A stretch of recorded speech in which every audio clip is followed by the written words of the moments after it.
You make a combined household income of $133,000 a year. That puts you in the top 25% of all American households. And last month, you put a $600 car repair on a credit card.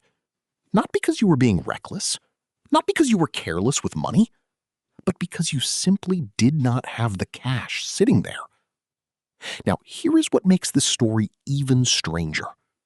You have been doing everything right. The degrees, the careers, the direct deposits. So why does it still feel like you are one bad month away from disaster? The answer has nothing to do with your income. It has everything to do with a number. And that number is $10,000. Because here is what the financial world will never tell you. Saving your first $10,000 does not just change your bank account. It rewires your entire relationship with money, with risk, with opportunity, and with freedom. And in the next 20 minutes, we are going to break down exactly why that is, what happens inside your brain when you cross that line, and the precise step-by-step blueprint to get there and stay there. Let me introduce you to two people. Their names are Sarah and Mike. Sarah works in marketing. She brings home $62,000 a year. Mike is in IT. He pulls in $71,000. Together, they are making $133,000 annually. On paper, they should be crushing it. They should be maxing out retirement accounts, building an investment portfolio, taking a nice vacation every year, and sleeping soundly at night, knowing they are financially secure. Instead, they are stressed. They are living paycheck to paycheck, or close enough to it that the difference does not matter. They have maybe 2 months of expenses saved up, and that is being generous. When their car needed an unexpected repair last month, they had to put it on a credit card because the cash simply was not there. They both work full-time, sometimes more. They are exhausted. They rarely see each other during the week, except for a few tired hours in the evening. And here is the part that makes no sense on the surface. They have done everything they were told to do. They got the degrees. They built careers. They combined their finances, bought a house in a decent school district, and followed the modern playbook for success to the letter. So why does it feel like they are drowning? The answer is not laziness. It is not poor spending habits in the way most people think. The answer is a concept called the savings threshold, and the most powerful version of it sits at exactly $10,000. Now, before we go further, a quick note. Everything we are covering today is for educational purposes. This is not personalized financial advice. Your specific situation, your risk tolerance, your goals, they all matter and deserve individual attention. What we are doing here is unpacking the financial science and psychology behind why this number changes everything. And trust me, by the end of this video, you will see money completely differently. Let us start at the very beginning. 0. Most people think about saving money purely as a math problem. You earn X, you spend Y, and whatever's left over becomes savings. Simple subtraction. But that framing misses something fundamental. Below $10,000 in savings, you're not just poor in numbers. You are financially fragile in ways that compound against you every single day. Here is what that life actually looks like. And if you have lived it, you will recognize every word of this. When your savings balance is near 0, every unexpected expense is not just an inconvenience. It is a crisis. Your car breaks down and the repair bill is $800. That is not just a financial setback. That is potentially missed rent. That is a call to a payday lender at 25% interest. That is a domino that knocks over 5 other dominoes. You have a toothache, but you delay the dentist because the copay is inconvenient right now. 6 months later, What would have been a $200 filling becomes a $2,000 root canal. This is what economists call the poverty premium. When you have no financial cushion, the cost of surviving in this world actually gets higher, not lower. Banks charge you maintenance fees when your balance drops too low. Landlords charge late fees when your paycheck timing is slightly off. You buy the cheap version of everything because you cannot afford the durable version, and then you buy it again in 6 months. You are constantly paying more to have less. This is the financial gravity well, and getting out of it requires more than good intentions. It requires reaching critical mass. Now, a landmark study from Princeton University, led by researchers Sendhil Mullainathan and Eldar Shafir, found something that should stop every person in their tracks. Financial scarcity does not just affect your bank account, it occupies your brain. Their research, published in the journal Science in 2013, demonstrated that financial stress consumes cognitive bandwidth equivalent to losing 13 IQ points. That is worse than going an entire night without sleep. Think about what that means for Sarah and Mike. Every conversation they have about money, every moment they lie awake worrying about whether the paycheck will cover everything, every mental calculation about whether they can afford something, all of that is consuming processing power that could be going towards strategic thinking, career advancement, creative problem solving, and better decision making. The trap is not just financial, it is neurological. And here is the part that makes this scientifically verified rather than just a theory. When financial stress is removed, even partially, cognitive function improves measurably. People make better decisions, they take better care of their health, they perform better at work, they have more patience with their families. That shift, that neurological reset, begins at a very specific savings threshold. And the research, including data from the Federal Reserve's 2023 report on the economic well-being of U.S. households, consistently points to $10,000 as the inflection point where Americans begin to report meaningfully lower financial stress and meaningfully higher financial confidence. So let us talk about what actually happens when you cross that line. The first thing that changes is something psychologists call self-efficacy. This is your belief in your own ability to achieve a specific outcome. And in personal finance, self-efficacy is everything. A 1997 study by Albert Bandura, the pioneering psychologist who developed self-efficacy theory, found that people who believe they can achieve their financial goals are dramatically more likely to take the consistent actions required to reach them. It sounds circular, but the mechanism is concrete. When you hit $10,000, your brain receives hard evidence that you are capable of doing this. Not theory, not hope, evidence. Before $10,000, saving feels abstract and endless. After $10,000, the next milestone becomes real. $20,000 does not feel like a fantasy anymore. It feels like the next logical step. This is why so many financial professionals cite $10,000 as the first true milestone. It is not arbitrary.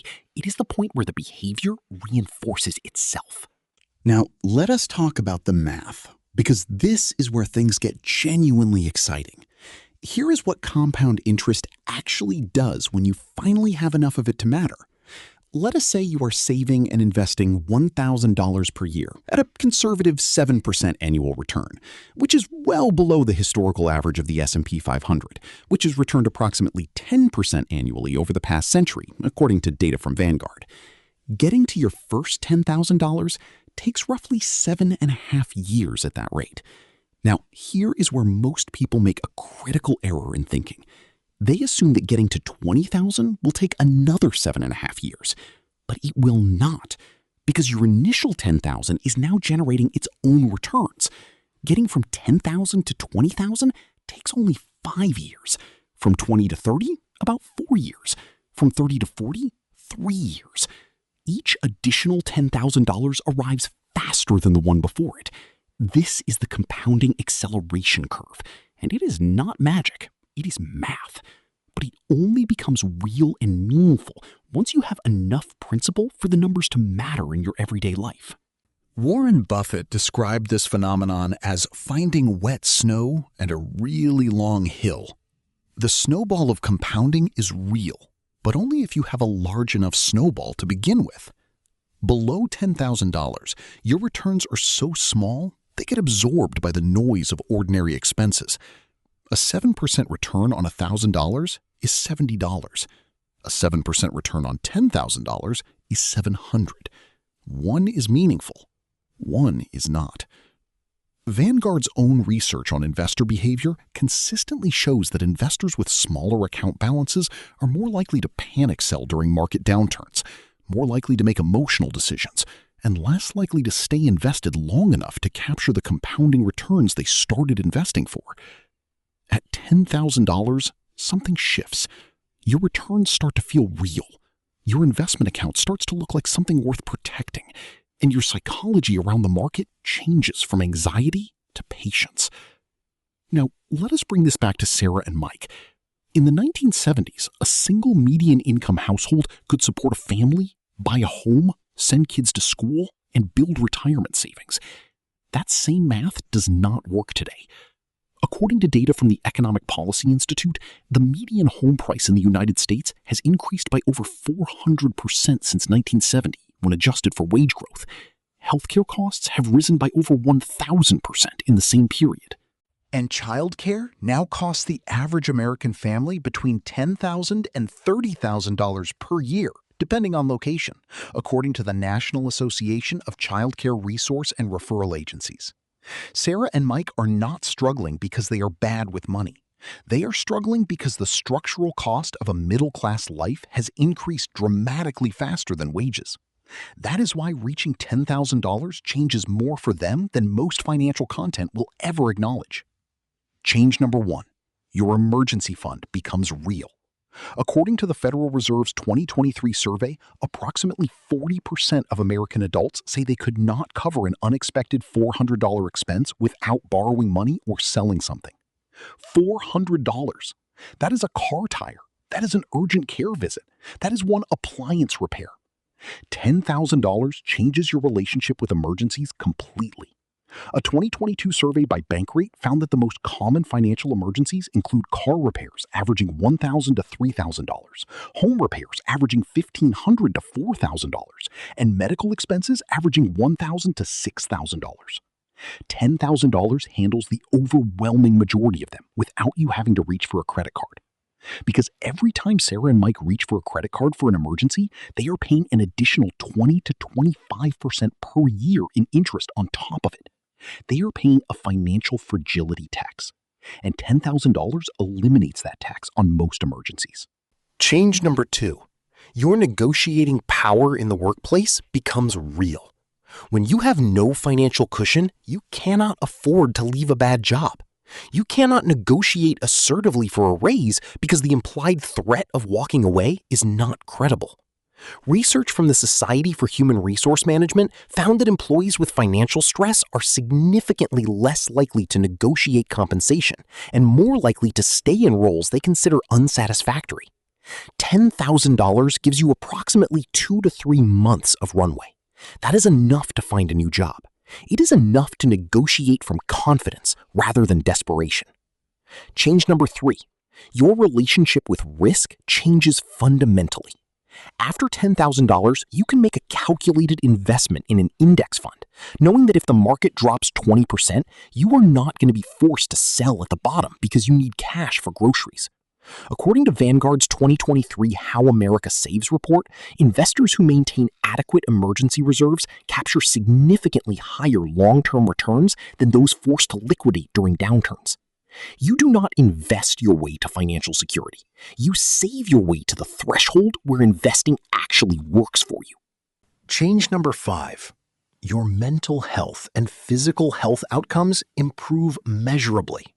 A 2019 study published in the journal Social Science and Medicine found that households with liquid savings of at least $2,000 reported significantly lower rates of clinical anxiety and depression. That threshold effect became more pronounced at the $10,000 mark. Elevated cortisol, linked to chronic financial stress, has been connected to impaired immune function, elevated blood pressure, and increased cardiovascular risk, according to research from the Mayo Clinic. $10,000 crosses a meaningful threshold where background financial anxiety begins to reduce. Now, let us talk about why most people never reach it. The answer is lifestyle inflation. When income increases, spending increases proportionally or faster. Research from the Bureau of Labor Statistics shows the personal savings rate in America has hovered between 3 and 5% for 2 decades, even as incomes have risen. For Sarah and Mike, this is not an income problem. It is a structural spending problem. Here is the framework: the $10,000 foundation plan. Component 1. Pay yourself first. Automatically transfer a fixed amount to savings the moment your paycheck arrives, before any discretionary spending occurs. Targeting 15% of take-home income puts Sarah and Mike at $1,100 to $1,300 saved per month. At that rate, they reach 10th. Component 3. The Savings Velocity Accelerator. Reaching $10,000 faster is not just about cutting spending. It is about temporarily increasing income. The gig economy offers real options: freelance work, delivery driving, tutoring, selling unused items. According to a 2023 Bankrate survey, approximately 36% of American adults have a side hustle, generating a median of around $500 per month. For Sarah and Mike, adding $500 per month cuts their timeline to $10,000 nearly in half. Once you reach $10,000, here is the optimal allocation. If you carry high-interest credit card debt above 10%, pay it off first. A card charging 20% interest is a guaranteed negative 20% return. No market investment matches that guaranteed return by paying it off. Then, keep 3 months of living expenses in a high-yield savings account, currently offering 4 to 5% annually. That is your emergency fund. It stays liquid. Above that threshold, invest in this order. First, your 401k up to the full employer match. That is a 100% immediate return. Second, a health savings account, if eligible, which is triple tax advantaged. Third, a Roth IRA up to $7,000 annually, growing completely tax-free for decades. Fourth, remaining capital into low-cost broad market index funds in a taxable brokerage account. At $20,000, a second threshold is crossed. Your returns feel real. Your emergency fund is genuinely robust. Your negotiating power increases substantially. Charlie Munger said the first 100,000 is the hardest, and everything after becomes progressively easier. Modern analysis places the true first inflection point at $20,000 for the average American household. $10,000 is not the destination, it is the launch point.